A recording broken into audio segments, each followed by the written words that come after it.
Ինչպիսին է այսօր Հայաստանի ներքին կյանքն ու ինչ է կարելի ակնկալել գալիք խորհրդարանական ընտրություններից, այս եւ այլ թեմաներին անդրադարձ եղավ կյանքը հունիսի 7-ից հետո քննարկմանը։ Թեև մենք խոսելու ենք մինչև հունիսի 7-ի մասին, երևի ավելի շատ, բայց ինչի դա որոշեցինք, որովհետեւ այս այլանդակությունը, որ հիմա կատարվում է եւ թափ հավաքում օրորի, այս այլանդակ մթնոլորտը առաջին հերթին նկատի ունեմ, ոչ մի լավ բան չի խոստանում եւ շատ շատերից պահանջելու է լինել ավելի ճկուն, ավելի պինդ, ավելի սկզբունքային։ Ակնհայտ է, որ իշխանությունը որոշել այս վերջի 2.5-3 ամիսը առաջնորդվել ամեն օր նոր այլանդակություն տրամաբանության մեջ,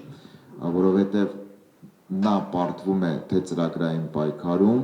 թե ստրատեգիական պլանավորման Հայաստանի այդ process-ում։ Հայաստանի ժուրնալիստների միության նախագահ Սաթիկ Սեյրանյանն էլ նշում է, չի հավատում ընտրություններին, ռեալ գիտակցում է, իշխանությունը գործի կդնի վարչական լծակները։ Ընտրակաշարք բաժանում է ոչ միայն գումարի տեսքով, այդ հետո են գործի դնելու։ Օրինակ ասում են, դու ինչ խնդիր ունես քաղաքացի, ասում եմ, այս ապօրինի տարածքս տարիներ շարունակ չեմ կարող օրինականացնել, ասում եմ, բերք օրինականացնեմ, այսպես, մյուսին էսա խոստանում, մյուսին էսա, ամբողջ լծակները գործի ա դրված, մենք դրան պատրաստ ենք, թե հետո բան ենք անելու 21 թվականի պես ասում ենք, դե բա պարզ չէր, փաստական հիմքեր էլ չունենանք, այս չունենանք ու հաշտվենք, ասենք սենցա, արդյունքում ինչ լինի, լեգիտիմացնել իր ողջ արարքը։ Սուրեն Սուրենյանցն էլ կարծում է, որ եթե նույնիսկ իշխանությունը վերընտրվի, դա չի բերելու կայունության, լինելու են բախումներ, ակտիվ փողոց, բռնություն։ Նիկոլ Փաշինյանը այս պայծ սկսած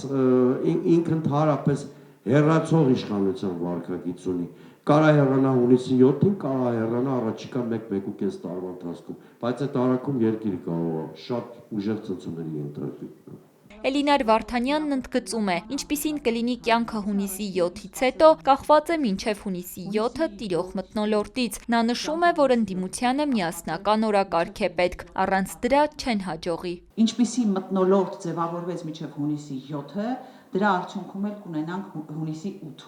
Այսինքն եւ քաղաքական հետագա զարգացումները եւ մինչ ընտրական զարգացումները պայմանավորված են մթնոլորտից եւ այդ մթնոլորտի ձևավորման հարցում իհարկե ամենամեծ անելիքը ունեն ընդդիմադիր ուժերը եւ այստեղ այո տարբեր հարցերում ընդդիմադիր ուժերը պետք է ունենան ներքին համաձայնություններ սկսած նրանից որ ընդդիմադիր ուժերը առաջին հերթին պետք է համագործակցեն ընտրողներին ընտրատեղամաս գնալու հարցում համոզելու այդ կարևոր գործում։ Վարդանյանը հավելում է, երկրորդ կարևոր քայլը, որին պետք է ընդդիմությունն ուշադրություն դարձնի, ռեպրեսիան է։ Ըստ նրա, նախընտրական գործընթացին զուգահեռ այն ուժեղանալու է եւ դրան դիմակայել է պետք։